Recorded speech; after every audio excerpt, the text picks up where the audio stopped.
نحمده ونصلي على رسوله الكريم. أعوذ بالله من الشيطان الرجيم. بسم الله الرحمن الرحيم. يا بني إسرائيل اذكروا نعمتي التي أنعمت عليكم وأوفوا بعهدي أوف بعهدكم وإياي فارهبون.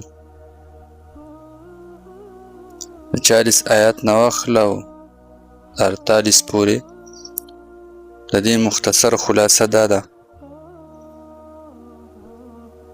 چې د بني اسرائیلو نه چې کومه خبرې طلب کړې شوې وې د خلافت دپاره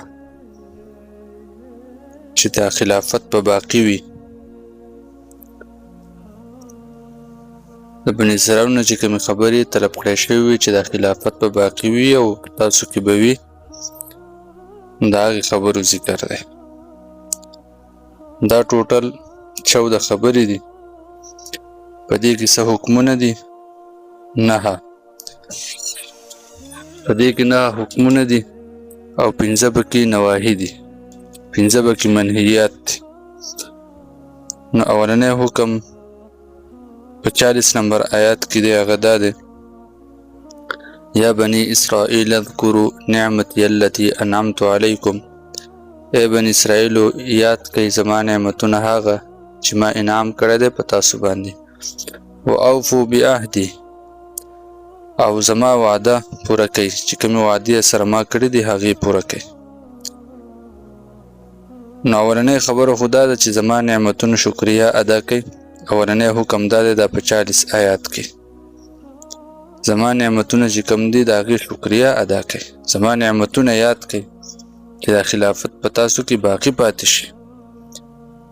او دویم حکم ورته په دې 40 آیات کې هغه دا دی: اوفوا بعهدي، چې زما وعدې پوره کئ، زما لوزونه پوره کئ.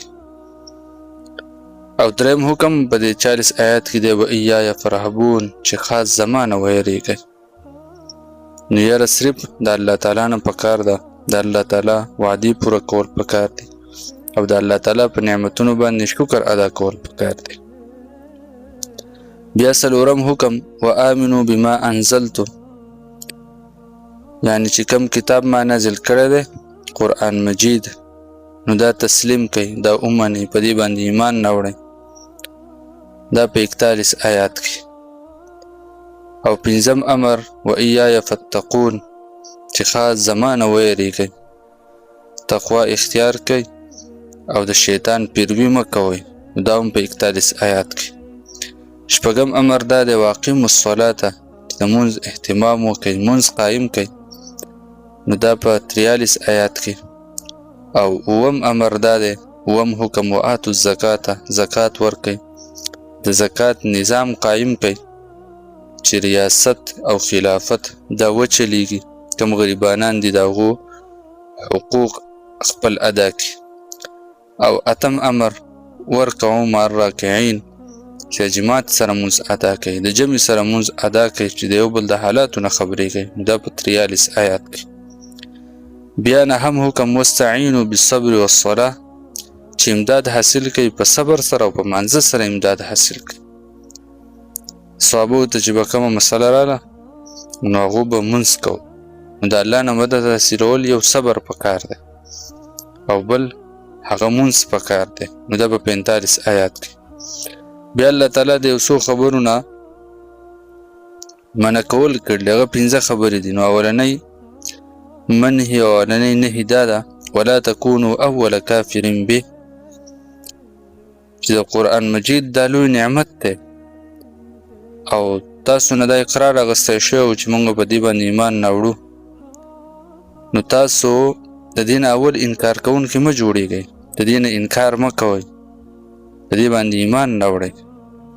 اولنۍ خبره دا ده چې د قرآن نه انکار مه کوئ، عملاً ته هم انکار مه کوئ او عقیدتاً ته هم انکار مه کوئ.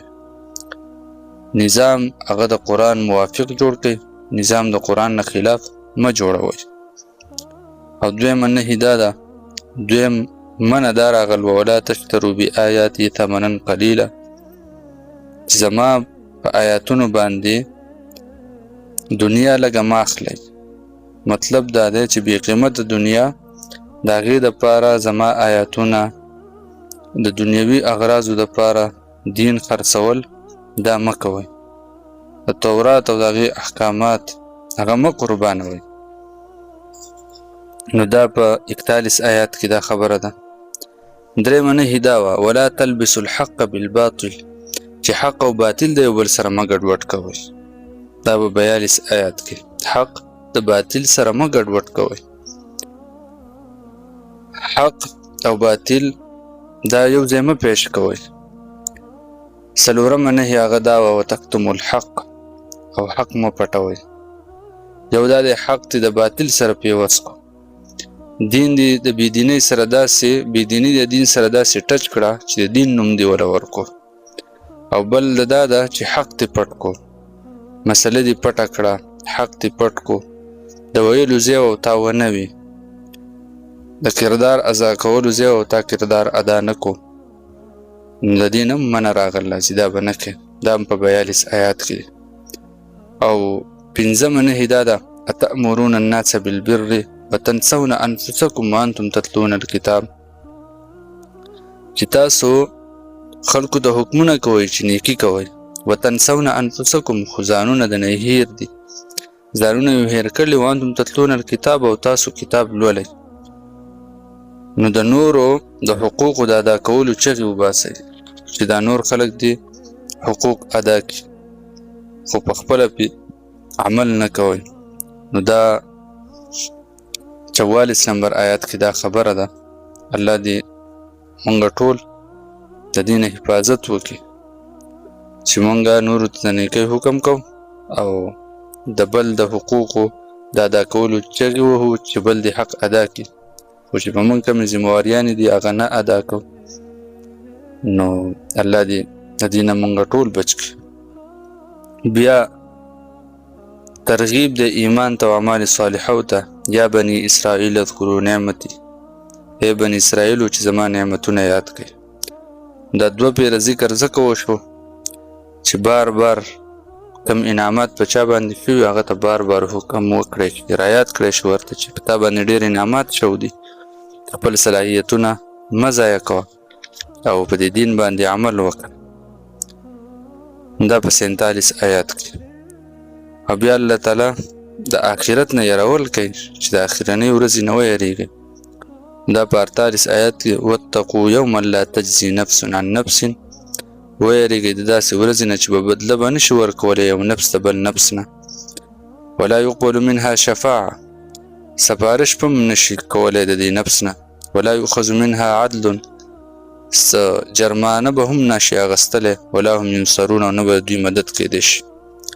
نو په دې آیات کې 4 خبرې ذکر کولی کېږي. په دنیا کې چې عموما څوک جیل کړی شي یا راټینګ کړی شي، نو یو کس ضمانت واخلي چې یاره زه به ضمانت واخلم، نو قیامت په ورځ باندې به لا تجزي نفس عن نفس، یعنې ضمانت به نشي ورکولی.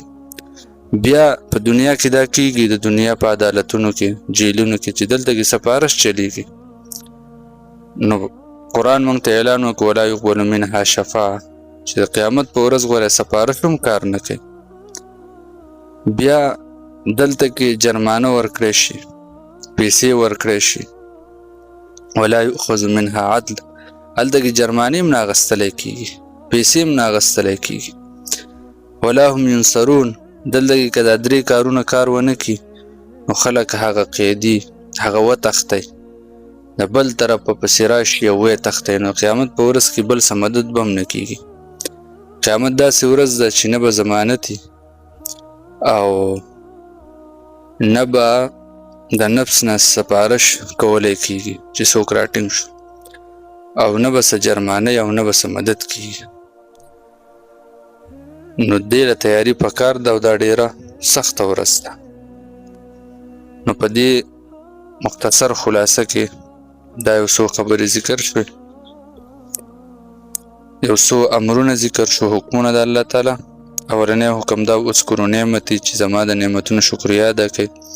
دویم حکم دا اوفوا بعهدي، چې زما وعدې پوره کوئ. دریم حکم دا وایه فرهبون، خاص زما نه ویریږئ. څلورم حکم دا ما چې کوم کتاب نازل کړی دی وآمنوا بما انزلت، په دې ایمان راوړئ. پنځم حکم دا و ایای فتقون، خاص زمانه ویریږئ. شپږم حکم دا و اقیموا الصلاة، مونځ قائم کړئ. اووم حکم وآتوا الزکاة، زکات ورکړئ. اتم حکم ورکعوا مع الراکعین، د جماعت سره مونځ وکړئ. نهم حکم واستعینوا بالصبر والصلاة، په صبر او په صلات سره د الله نه امداد حاصل کړئ. اولنی نهي د پنځو خبرو نه انسان منع کو چې دا کارونه نه کوي. ولا تکونوا اول کافر به، قرآن نه انکار مکوئ، نه تې عملا انکار کوئ نه تې اعتقادا انکار کوئ. نو که اوس موږ خپل اعمالو ته سوچ وکړو نو عملا زموږ په ژوند کې د قرآن ډېر کم حکمونه دي چې هغه زموږ په ژوند کې دي. عملي انکار، د عمل نه زموږ انکار ثابتېږي چې د قرآن ډېر احکامات، ډېر حکمونه په موږ کې نشته. بله نهي دا ولا تشتروا بآیاتي ثمنا قلیلا، چې زما آیاتونه په لږې دنیا باندې مه خرڅوئ، بې قیمته دنیا باندې زما آیاتونه، یعنی د دنیوي مفاد او مصالحو دپاره او د دې دپاره زما آیاتونه مه خرڅوئ. او درېیمه نهي ولا تلبسوا الحق بالباطل، حق د باطل سره مه پیوست کوئ. دین او غلطې خبرې، منګړتې خبرې دا د دین سره مه پیوست کوئ. وتکتموا الحق، او څلورمه نهي دا وه حق مه پټوئ. پنځمه دا وه تأمرون الناس بالبر وتنسون انفسکم، تاسو خو نور د نیکۍ حکم کوئ خو ځانونه د نهي نو داسې مه کوئ. نو دا ذکر شو دي د یهودیانو په باره کې چې دا خبرې په دو کې وي نو الله تعالی دوی له فضیلت ورکړی، غوروالی ورکړی. چې کله دا خبرې لاړې نو دوی غوروالی ختم شو. نو دا موږ ته هم دي، که تاسو په دنیا کې عزت غواړئ، په دنیا کې غلبه غواړئ، نو دې خبرو به پابندي کوئ. په دین کې به مداهنت نه کوئ، په دین کې به کمزوروالی نه کوئ، او صرف به حکم کوونکي نه جوړېږئ. اول ایها الذین آمنوا قوا انفسکم، اور خپل ځانونه بچ کړئ، و اهلیکم، او بیا خپل اهل بچ کړئ. د هغې نه وروسته بیا په نورو کې محنت وکړئ. نو دا زموږ دپاره هم دی چې موږ هم په دې باندې عمل وکړو. الله تعالی دې موږ ټول ته د عمل کولو توفیق را نصیب کړي. واخر دعوانا الحمد لله رب العالمین.